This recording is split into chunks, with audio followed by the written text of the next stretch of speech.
नमः संस्कृताय मित्रों, मैं नेहा निगम स्वागत करती हूँ आप सभी का अपने यूट्यूब चैनल नेहा निगम संस्कृत क्लासेस में। तो चलिए आज हम लोग अध्ययन करेंगे किरातार्जुनीयम के प्रथम सर्ग की। तो प्रथम सर्ग का पहला श्लोक है, श्रियः कुरूणामधिपश्य पालिनीं प्रजासु वृत्तिं यमयुङ्क्ते वेदितुं सवर्णलिङ्गी विदितः समाययो युधिष्ठिरं दैत्यवने वनेचरः। तो इसका अर्थ क्या होगा? तो क्या कह रहे हैं? कुरुणाम अधिपस्य, कुरुणाम अधिपस्य, कुरु नामक देश के अधिपस्य मतलब राजा। राजा कौन है? तो दुर्योधन। कुरु नामक देश के राजा दुर्योधन श्रियः, श्रियः, श्रियः में कौन सी विभक्ति है? तो षष्ठी एक वचन है। किस सूत्र से हुआ है? तो कर्तृकर्मणो कृति सूत्र से हुआ है। ठीक, और इसे ये क्या है? तो ये कर्म है। ठीक, कर्म में कर्तृकर्मणो कृति से इसमें षष्ठी विभक्ति हुई है। तो क्या कह रहे हैं? कुरुणाम अधिपस्य, कुरु नामक देश के राजा, श्रियः मतलब राजलक्ष्मी का पालनीम, पालनीम। ठीक, राजलक्ष्मी का पालन करने वाली प्रजासु, प्रजासु, प्रजासु मतलब प्रजा संबंधित, वृत्तिम, वृत्तिम मतलब व्यवहार, वृत्तिम मतलब व्यवहार को, व्यवहार को वेदितुम जानने के लिए, वेदितुम जानने के लिए, यम जिसको अयुक्त नियुक्त किया था, जिसको नियुक्त किया था वर्णलिंगी, वह क्या है? ब्रह्मचारी वेश में ना, ब्रह्मचारी वेश धारण करने वाला, स मतलब वह, स मतलब वह, वनेचरः, वह वनेचर न, वह किरात, विदितः, विदितः, क्या कह रहे हैं? वह किरात विदितः मतलब जान करके ना, क्या जान करके? तो प्रजासु वृत्तिम, प्रजासु वृत्तिम अर्थात प्रजाओं के व्यवहार को जान करके ना, प्रजाओं के व्यवहार को जान, विदितः जान कर, द्वैत वने, द्वैत वने, द्वैत नामक वन में, द्वैत नामक वन में या द्वैत नामक तपोवन में, युधिष्ठिरम युधिष्ठिर के समीप, युधिष्ठिर के पास, समाययो लौट आया। तो क्या कह रहे हैं कि कुरु नामक देश के राजा युधिष्ठिर की राजलक्ष्मी का पालन करने वाली प्रजा संबंधी नीति या व्यवहार को जानने के लिए जिसे या जिस वनेचर को नियुक्त किया था, वह ब्रह्मचारी के वेश को धारण करने वाला, वह जो किरात है, वह जो वनेचर है, वह युधिष्ठिर के संपूर्ण वृत्तांतों को जान करके द्वैत वन में युधिष्ठिर के पास लौट आया। तो चलिए अब दूसरा श्लोक शुरू करते हैं। दूसरा श्लोक है,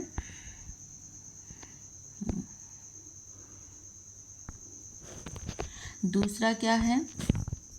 एक मिनट, हाँ, दूसरा, कृत प्रमाणस्य मही भुजे जितां शपथेन निवेदयिष्यतः न बिभ्यते तस्य मनो न हि प्रियं प्रवक्तुमिच्छन्ति साहित्यशिरः। और क्या कह रहे हैं? अब दूसरे श्लोक में क्या है? तो कह रहे हैं कि कृत प्रमाणस्य ना, कृत प्रमाणस्य अर्थात क्या? अच्छा सॉरी, ये प्रणामस्य है। ठीक, प्रमाणस्य नहीं है क्योंकि मैंने गलती से बोल दिया। ठीक, कृत प्रणामस्य अर्थात प्रणाम ना, प्रणाम किए हुए वनेचर। कृत प्रणामस्य, प्रणाम कौन कर रहा है? तो वनेचर कर रहे हैं। ठीक, तो कह रहे हैं कि प्रणाम किए हुए वनेचर का, ठीक, षष्ठी लगी है इसलिए का होगा, षष्ठी में जाएगा इसका अर्थ। तो क्या हो गया? प्रणाम किए हुए वनेचर का ना, सपत्नीन, शपत्नेन, शपत्नेन मतलब होता है शत्रुओं के द्वारा। इसका अर्थ भी कभी कभी पूछ लेता है, तो ये सपत्नेन आप लोग ध्यान दीजिएगा। सपत्नेन मतलब क्या होता है? शत्रुओं के द्वारा।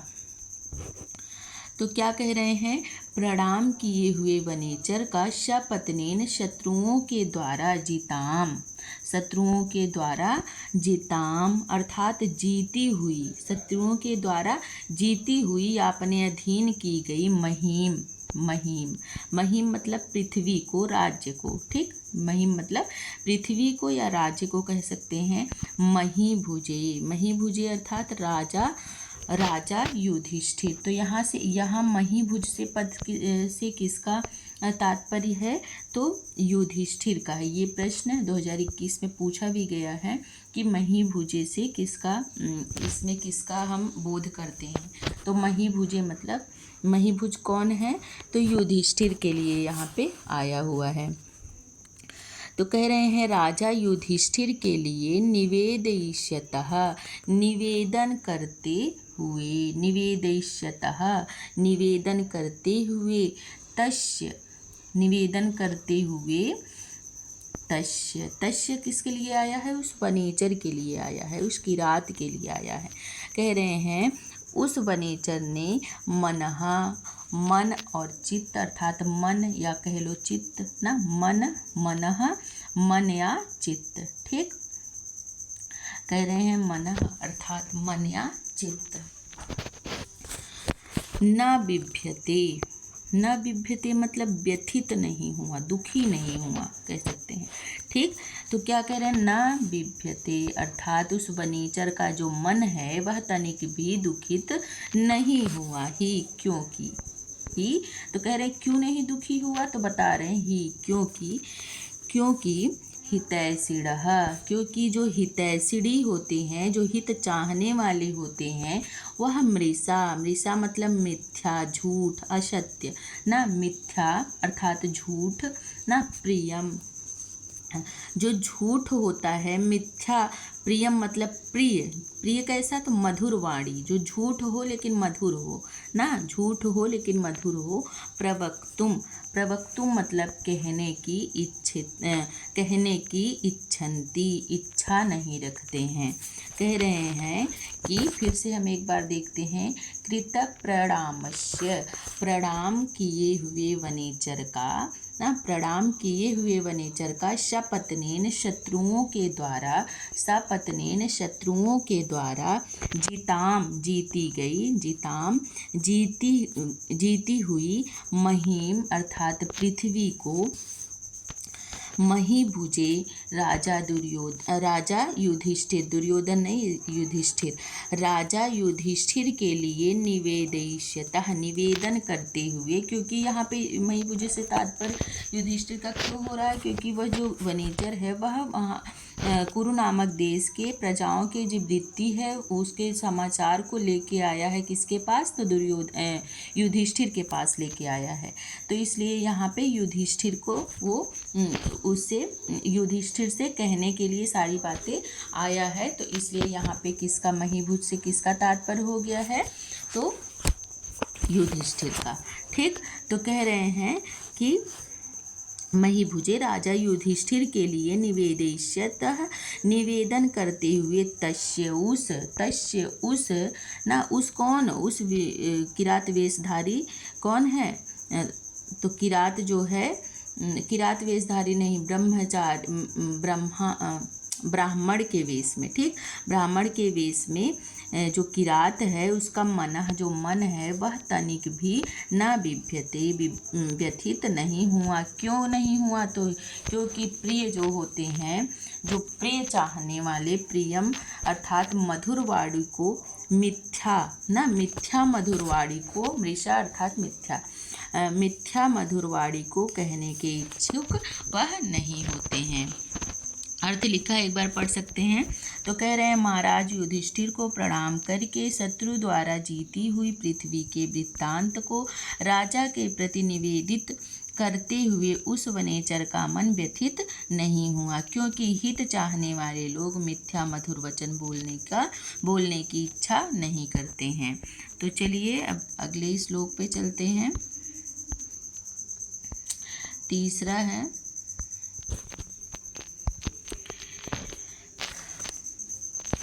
तीसरा श्लोक क्या है, द्विषां विघाताय विधातुमीच्छितो रहस्यनुज्ञामधिगम्य भूभृतः ससौष्ठ औदार्यविशेषशालिनीम् विनिश्चितार्थम इति वाचमाददे। अब क्या कह रहे हैं? कह रहे हैं द्विषाम अर्थात शत्रुओं के विघाताय विनाश करने के लिए, शत्रुओं के विनाश करने के लिए विधातुम प्रयत्न करने के लिए या प्रयत्न करने के इच्छा करते हुए। कह रहे हैं शत्रुओं के विनाश के लिए प्रयत्न करने के लिए इच्छता मतलब इच्छा करते हुए भूभृतः राजा युधिष्ठिर। यहाँ भूभृतः से किसका तात्पर्य है? युधिष्ठिर। तो कह रहे हैं कि शत्रुओं के विनाश की इच्छा करने वाले वह राजा युधिष्ठिर रहस्य एकांत, रहस्य मतलब एकांत, इसका भी अर्थ पूछा जा सकता है तो इसको आप लिख भी सकते हैं। रहस्य मतलब एकांत में अनुज्ञाम आज्ञा को अधिगम्य प्राप्त करके, अनुज्ञाम आज्ञा को अधिगम्य प्राप्त करके सह मतलब कौन है? वही वनेचर, ठीक। सह मतलब वह वनेचर सौष्ठ औदार्य विशेष शालिनीम। क्या कह रहे हैं? सौष्ठ औदार्य विशेष शालिनीम अर्थात शब्द सौष्ठव शब्द की सुंदरता या शब्दों का जो विन्यास है। और क्या कह रहे हैं? औदार्य मतलब विशेष, अधिक ना, सुशोभित कह सकते हैं। विनिश्चितार्थ स्पष्ट ना, संदेह रहित ना, जिसमें कोई संदेह संशय ना हो, ऐसे संदेह से रहित अर्थों वाली। इति इस प्रकार के वाचम वचनों को वाणी को आददे कहा। कह रहे हैं शत्रुओं के नाश के लिए कार्य करने की इच्छा वाले राजा युधिष्ठिर ना एकांत में रहस्य एकांत में आज्ञा को प्राप्त करके उस वनेचर ने शब्द सौष्ठव और अर्थ के गौरव के वैशिष्ट्य से सुशोभित तथा सुनिश्चित अर्थ वाली इस प्रकार की वाणी को कहा। ठीक, आगे चलते हैं अगला श्लोक।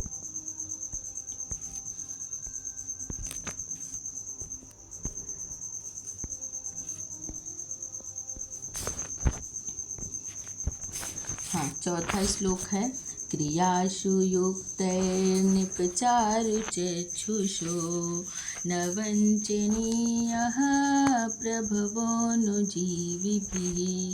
अतो रहसि क्षन्तुमसाधु असाधु वा हितं मनोहारि च दुर्लभं वचः।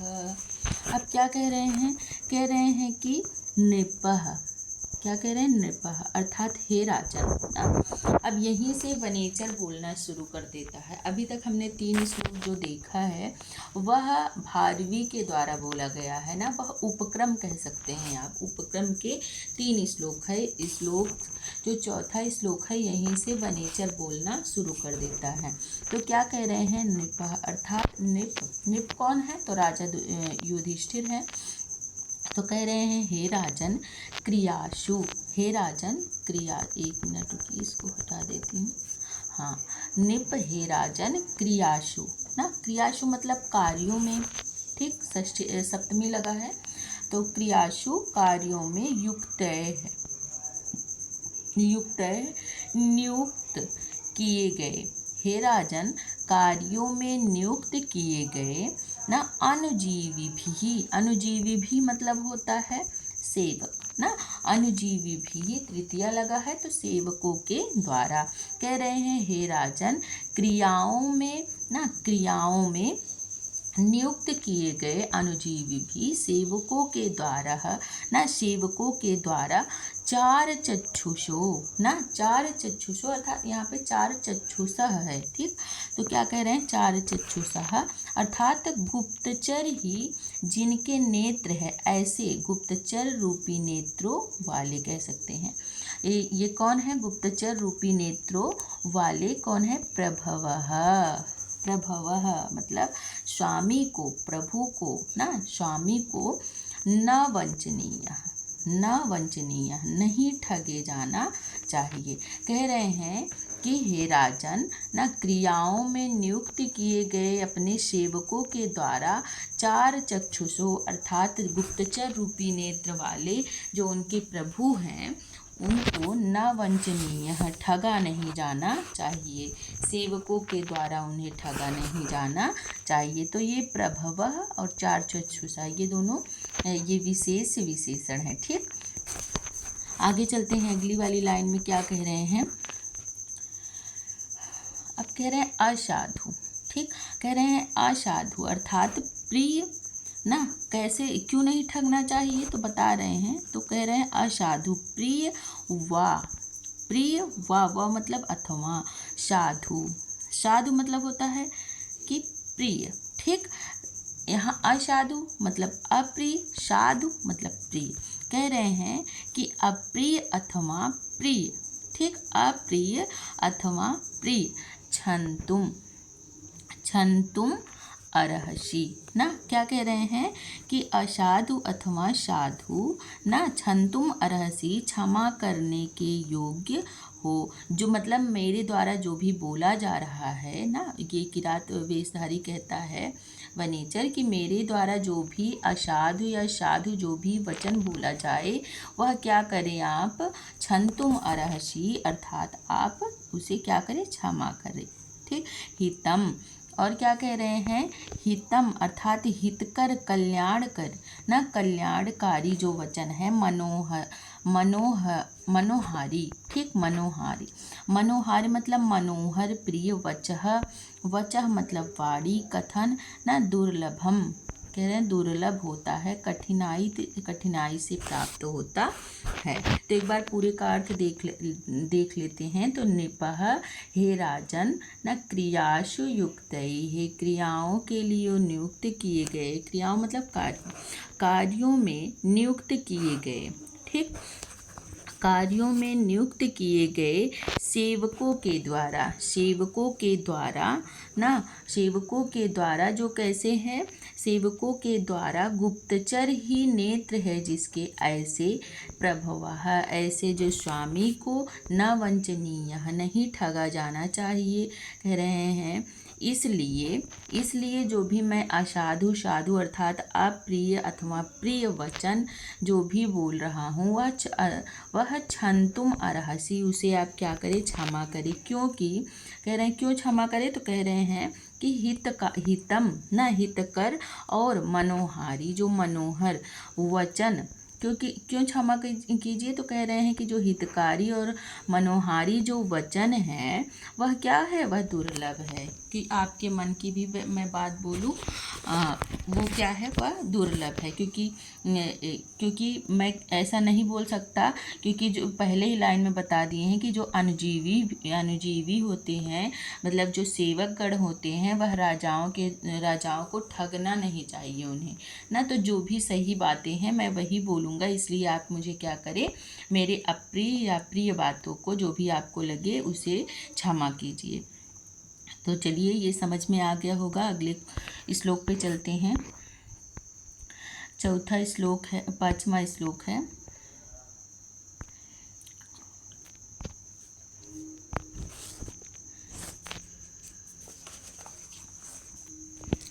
क्या कह रहे हैं? सकिं सखा साधुना शास्ति योधिपम् हितान्यः संसृणुते सकिं प्रभुः सदानुकूलेषु हि कुर्वते रतिं नृपेष्वमातेषु च सर्वसम्पदः सकिं सखा साधुना शास्ति योधिपम्। अब क्या कह रहे हैं? कह रहे हैं कि यह अधिपम, यहाँ पे संधि होकर के बना है, तो यह अधिपम। एक मिनट इसको हटा लेती हूँ, फिर सही से, हाँ। यह अधिपम अर्थात यह मतलब जो, यह मतलब जो, अधिपम मतलब राजा अर्थात स्वामी। ठीक, कह रहे हैं जो राजा या स्वामी को साधु, साधु मतलब हितकारी या कल्याणकारी, न शास्ति, न शास्ति उपदेश नहीं देता है। कह रहे हैं जो राजा को कैसा, कह रहे हैं हितकारी या कल्याणकारी, साधु मतलब होता है हितकारी, अच्छा। ठीक, तो कह रहे हैं हितकारी या कल्याणकारी शास्त्री मतलब उपदेश नहीं देता है। सह किम सखा, ना सह मतलब वह, किम सखा कुत्सित सखा है ना, किम सखा अर्थात वह कैसा सखा। इनका कहने का मतलब वह कैसा सखा है अर्थात वह कैसा है, बुरा सखा है, कुत्सित सखा है। और फिर कह रहे हैं यह अर्थात जो, हितात ना, हितात अर्थात हितैषी ना, हितैषी व्यक्ति से ना, पंचमी लगी, हितैषी व्यक्ति से क्या कह रहे हैं, हितात हितैषी व्यक्ति से ना संसृणते, ना संसृणते, कह रहे हैं कि जो हितैषी व्यक्ति से हितकारी उपदेश ना, हितकारी उपदेश को ना मतलब नहीं सुनता है, ना मतलब नहीं सुनता है, सह मतलब वह, किम प्रभु वह कैसा प्रभु ना, वह कैसा राजा। और फिर कह रहे हैं, क्या कह रहे हैं कि अमात्येषु न, अमात्येषु अर्थात मंत्रियों में न, च और अनुकूलेषु, और क्या कह रहे हैं, अनुकूलेषु, कह रहे हैं मंत्रियों में और अनुकूलेषु अनुकूल होने पर सर्व संपदा समस्त जो संपत्तियां होती हैं वह क्या होती हैं, वह सदैव न, सदा अर्थात सदैव ही रतिम कुर्वते, रतिम कुर्वते, कह रहे हैं कि अनुराग करती हैं। तो पूरे का अर्थ एक बार देख ले रहे हैं। क्या कह रहे हैं कि यह अधिपः अर्थात जो राजा साधु कल्याणकारी उपदेश को नहीं सुनता है, नहीं सुनता है, वह क्या है, वह कुत्सितः सखा अर्थात कुत्सित अमात्य है या कुत्सित मंत्री है, मतलब बुरा मंत्री है कह सकते हैं, क्योंकि मंत्रियों का कार्य होता है राजा को सही दिशा दिखाना, सही मार्ग को बताना, सही चीज़ों को उनको निर्देश करना। तो जब वो मंत्री अपने कार्य को सही ढंग से ना करे तो वह क्या है, किम सखा वह कैसा सखा है, कैसा अमात्य है ना। और फिर राजाओं के लिए भी बता रहे हैं, कह रहे हैं कि किम प्रभु वह कैसा प्रभु। तो आगे बताएं कि हितात यह मतलब जो ना, जो कैसे हैं, जो हितैषी व्यक्ति होते हैं उनके उपदेशों को जो न संसृणते अर्थात जो न सुने, वह क्या है, वह कुस्वामी है, वह स्वामी नहीं है, वह कुस्वामी है। क्योंकि ऐसा क्यों होता है तो बता रहे हैं, क्योंकि राजाओं एवं अमात्यों के अनुकूल ही, वहाँ के एक राज्य में जो राजा होते हैं और जो उनके मंत्री होते हैं उनके अनुकूल ही, उन दोनों में सामंजस्य होने के बाद ही, अनुकूल होने पर ही समस्त जो संपदाएं हैं, समस्त संपत्तियां सदैव जो क्या करती हैं तो अनुराग करती हैं। ठीक, जो समस्त संपत्तियां हैं वह अनुराग करती हैं, अर्थात कहने का मतलब है कि उनका राज जो होता है बहुत अच्छे ढंग से चलता है। कब, जब अच्छे मंत्री और अच्छा राजा होते हैं तब। तो चलिए अगले श्लोक पे चलते हैं। यह तो आज 5 श्लोक तक रहने देते हैं, फिर अगले क्लास में फिर से 6वें श्लोक से शुरुआत करेंगे। तो आज आप लोग को ये वीडियो कैसी लगी और मेरा बताया हुआ ये 5 श्लोक आपको समझ में आया कि नहीं, ये आप लोग ज़रूर कमेंट करिएगा। और तो चलिए इसके आगे हम फिर से अगले वीडियो में लाएंगे। तो टीजीटी का पेपर अभी टल भी गया है, तो इसमें 2 महीने का टाइम है। तो 2 महीने में हम पूरा सिलेबस को बहुत ही अच्छे ढंग से कवर कर सकते हैं। तो चलिए चलते हैं, आज बस यहीं तक, मिलते हैं फिर से अगले वीडियो में। तब तक के लिए नमः संस्कृताय।